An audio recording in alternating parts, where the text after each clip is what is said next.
Wassail, beautiful people.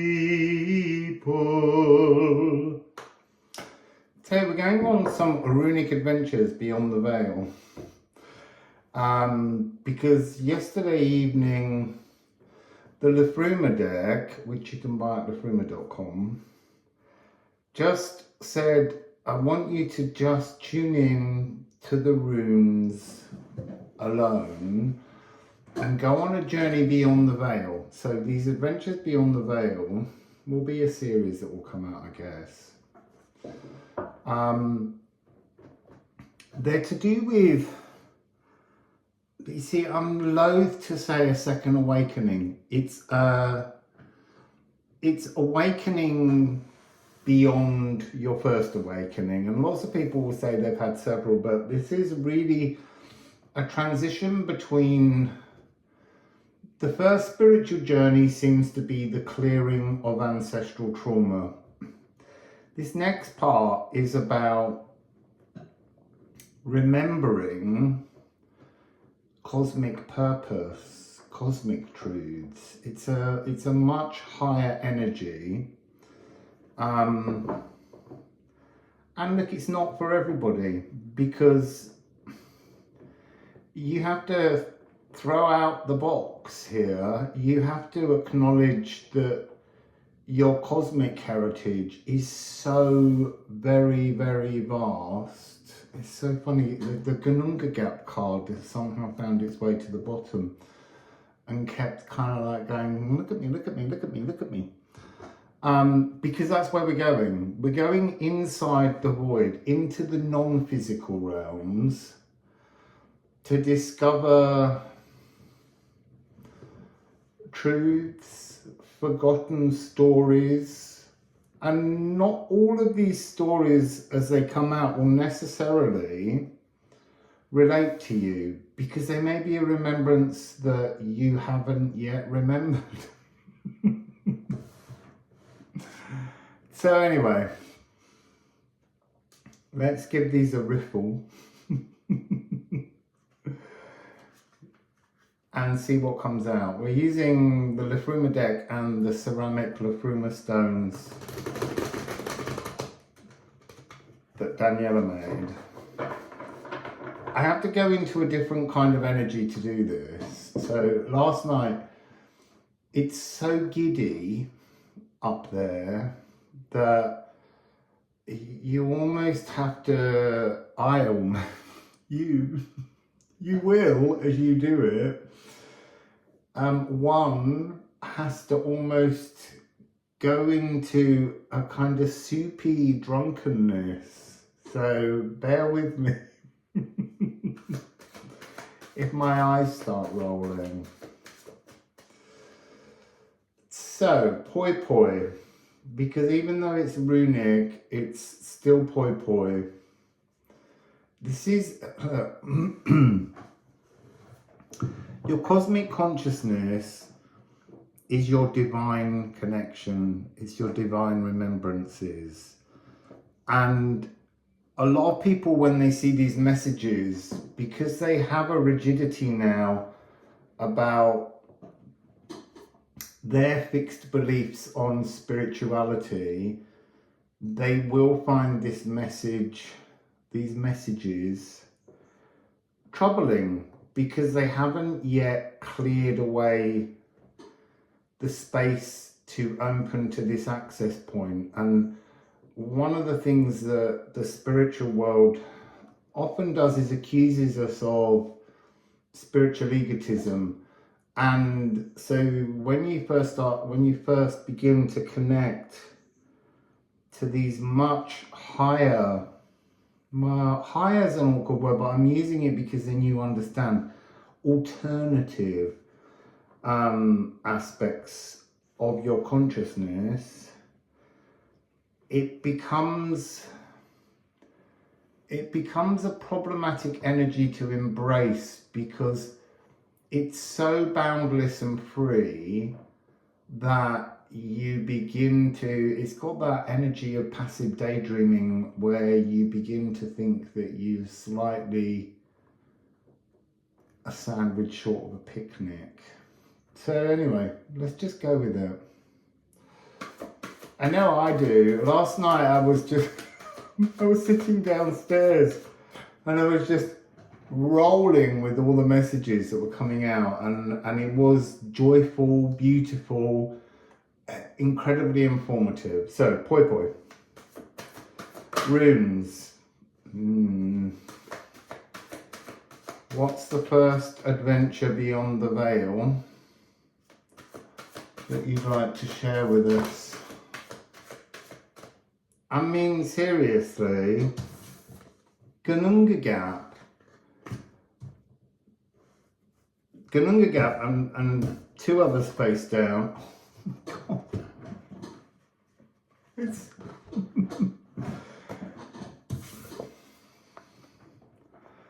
the void. This journey is now, and it's all about returning your light. What's your light?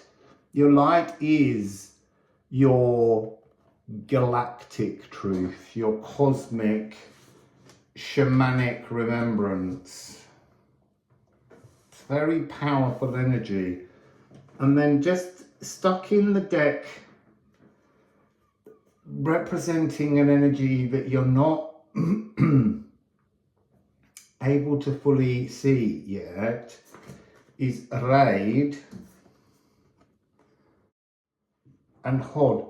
So you're not able to see the journey you're about to go on, your cosmic journey. You can't see it yet, but it's here now. It begins now. And I was talking with someone the other day who was mentioning the very powerful solar eclipse that did shift in new frequencies on the 5th of April.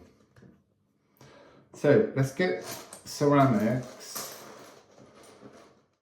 because this was part of it last night. It was like the runes just need to echo. So actually, no, before I do that, let me just roll. Because when I do these messages with you, I so want to share information that I'm forgetting to slow and calm myself down to the deeply esoteric energies that are hidden within the cards. So let me just focus on these first three that we're aware of. The beginning, there's an energy of beyond the veil, a portal opening that is transforming the shape. It's almost turning in but outwards. So there's a portal opening and it's pouring with akashic light frequencies, aether frequencies. And look, I want to say that none of it will be about a past life on Earth. That was the early part. This isn't about that. This is about past lives throughout time that you've lived in a cosmic, galactic, alternate reality. Nothing to do with this physical timeline here now. It's etherical. So 070. It's like there's always been in your consciousness coding a cosmic egg. I have to sometimes use language so that you can help to break into the language. So it's not what I want to call it, because actually it's an underscoring frequency that has always been within you but remains slightly unavailable, is the best way to look at it. Yesterday I kept getting this frequency endlessly with the Ceramic Rune of Night, how there's a deliberate blocking of the galactic cosmic energy. Even if you're tuning into it and you see certain things, you won't get full access to it till you deal with the ancestral coding in your body. That's what you have to do first. And then that opens the opportunity. So 0 is that egg. 7 has this frequency of being on a spiritual path, but a transforming spiritual path, because it's about to become the second awakening, as I was saying. So it's something new cracking open that you can't yet see. And there's something about it. It's almost like it plunges aether, creation aether, remembrances deep into your sacral, deep into your heart, deep into your third eye. And that's got this D major chord resonating around it. And it really is the depths of your emotional truth is where it's anchoring. And when it hits the bedrock, Ran, the goddess of the bottom of the oceans, and this is, we're dealing with the cosmic ocean here, but your emotions are tied to the cosmic ocean, then this light energy returns. I've got to keep an eye on the time because I'm really determined not to make these things too long. So that's this opening gambit. The journey that you've been on, there's something here where this path leads into a kind of crystalline blockage, and somehow what you're trying to do is bring it to this, oh, look at that beautiful cosmic fungus. That's where you're trying to get to. That energy. But you can't see that yet. Take some ceramics. And this is also interesting because the ceramics last night were insistent that they came out in a kind of group, and I could feel them in my fingertips. I kind of knew what was coming. I'm not going to kind of try and show off with that now. But so here is the pile. Oh, look, you see, there's so much magic in Liffruma. Hell. It's 13 frequency, the returning light, the lagoon, the cosmic ocean. And then here, Os, Godmouth, the estuary of pure cosmic magic.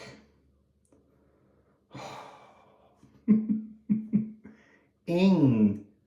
Ooh. I am surrounded at the moment by little things lighting up and floating around me, and you know, it's always an honour. Ing. Ing is your water meadow, and the message that's been coming through is that the water meadow is a very slow to bloom, flowering marshland of the golden path. And there will be so much more about the difference between the path of gold and the golden path, because this is, as I said, a much higher calling. And I think this message today is just setting the scene. And then the fifth one, the final one, oak. It's about support, but I feel like it's a different kind of support. Like a divine support, separate from the normal guides and network that we have. I just know that it has to do with activating, and it is showing me here, activating the third heart. Do you see? And now they're saying to me to match the three suns. So there's the sun we see, there's the sun in the center of the earth, and then there's the sun in the heart. You see, we would say it's the aquiline sun around Sirius. It's not quite that simple, because if you are divine, once you understand this path of gold, once you understand that you are an aspect of the divine and you're one with everything, then all three of those suns really resonate here, and they're green and they're pink and they're blue. And the third heart is the aquamarine blue heart. And I know for me personally, it was during a meditation where there was a kind of flickering energy to the left, and then suddenly, like that, I was just encased in blue. Everything went completely blue, and it was a very strange thing where the inner vision was just pure aquamarine blue. So let's just get that one. It's interesting, it's forming a bridge as laid out between the three cards of the opening and the unseen.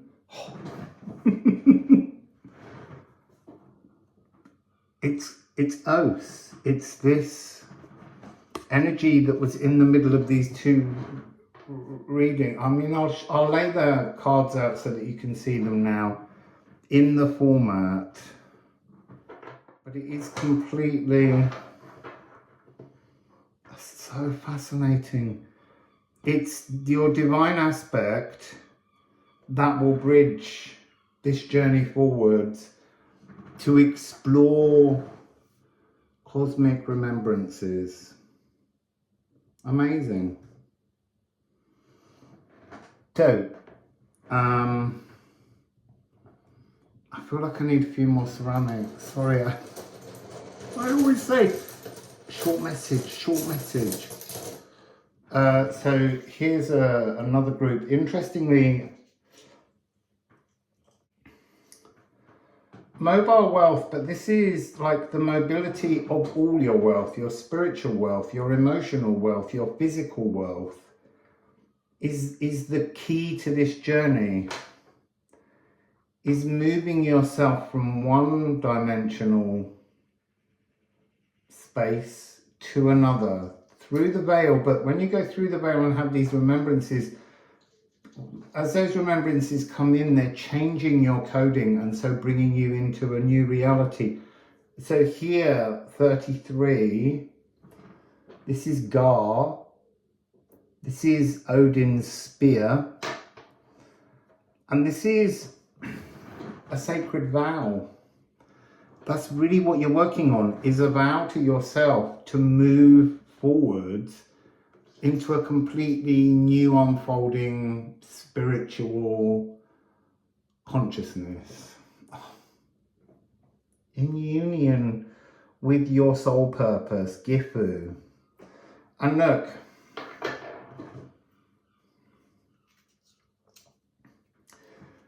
Gifu is the X that's here, but here you've got two Gununga gaps.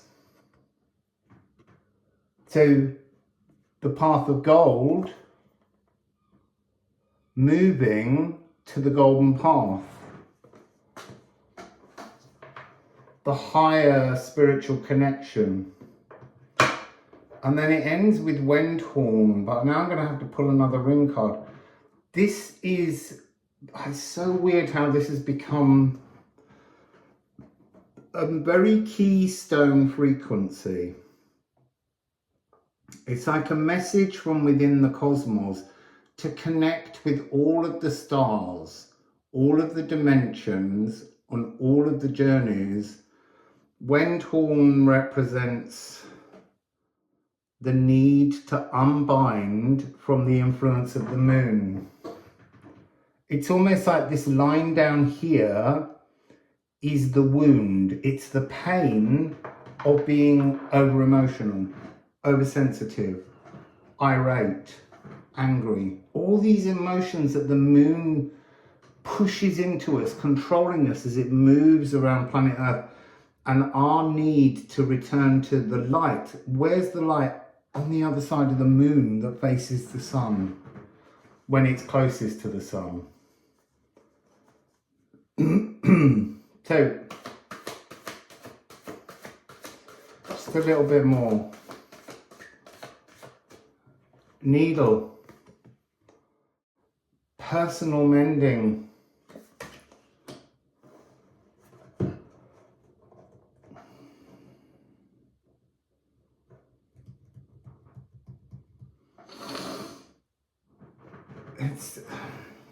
There's so many things that come through with needle. There's all those proverbs, like looking for a needle in a haystack. You don't need to look for the needle in the haystack. The needle is within you. The haystack is just an obstacle, a game for you to pull apart searching for the needle. The answer is within. And then passing through the eye of a needle, there's a sense within that. Wow, that's interesting. There's a sense within that phrase that you can't, I can't remember the whole term. It's easier for,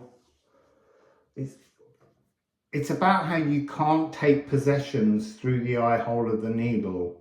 So a rich person entering the kingdom of heaven would sooner get through the eye hole of a needle or something. But what they're saying is that you don't need any of the past from the path of gold, because on the golden path, there's a whole other wealth of abundance and riches that will be found there. So a few more runes. Oh, I'm so sorry, I made it too long. Liffruma, on the other side, is love. Everything resonates, and you acknowledge that resonance with a reflection of your love for yourself and your love for everything. And then here we have 46, which is impassioned, was. There's just a new energy rises through you, a divine energy, a connection that rises through you. And then we have Condor, because you're moving into a grander frequency of the music of the spheres. Oh. It's interesting. I just want to say that these three are all black. They're all about, it's really weird. When you go, when you're on the path of gold, you're protected from all the shadows, from all the darkness. And actually, the runes that come out with the darker looking energies are showing you that you understand the truth of the nutrients within everything, and the nutrients are always love behind everything, behind the traumas, behind the pains that we witness. So it's ending with Ophalagu, which is 63. Ophalagu is the highest cosmic lagu, the over lagu, higher than the ocean that is part of the path of gold. This is the ocean of the golden path, and this is, well, in the card it talks about how you have to match the flawless frequency of the deities, and ultimately that is what you do, and that's when you're rewarded with an Ophalagu. And an Ophalagu also means like a cape, an energetic frequency. So when I was first in Romania, I had to sing to some wood as a fire was lit. I had to prepare the energy, and there was someone throwing more and more wood on the fire, and the fire kept saying that it really just wanted to be left alone to do its own thing. And while my friend Daniela, who made these runes, was opening her talk about the cacao ceremony that was going to take place, I sensed that the fire was going to rise up, and it did. And all of the flames were heading towards her. And because of my connection to the flames at that point, because I'd been given at that point a kind of Odin Ophalagu, Odin of the White Raven, I was able to just push the fire backwards with my hand like an absolute true wizard. And it never happened again. But it was about an upgrade in my energy for sound healing. That was what Odin of the White Raven was about. So this is about receiving an upgrade in your spiritual, emotional, and physical world wealth that's just on the other side, and it's divine. So I'm going to go because I really wanted these to be like maybe 15 minutes each. Maybe the next ones will be. But anyway, wassail for now. Beautiful, beautiful, beautiful, beautiful people.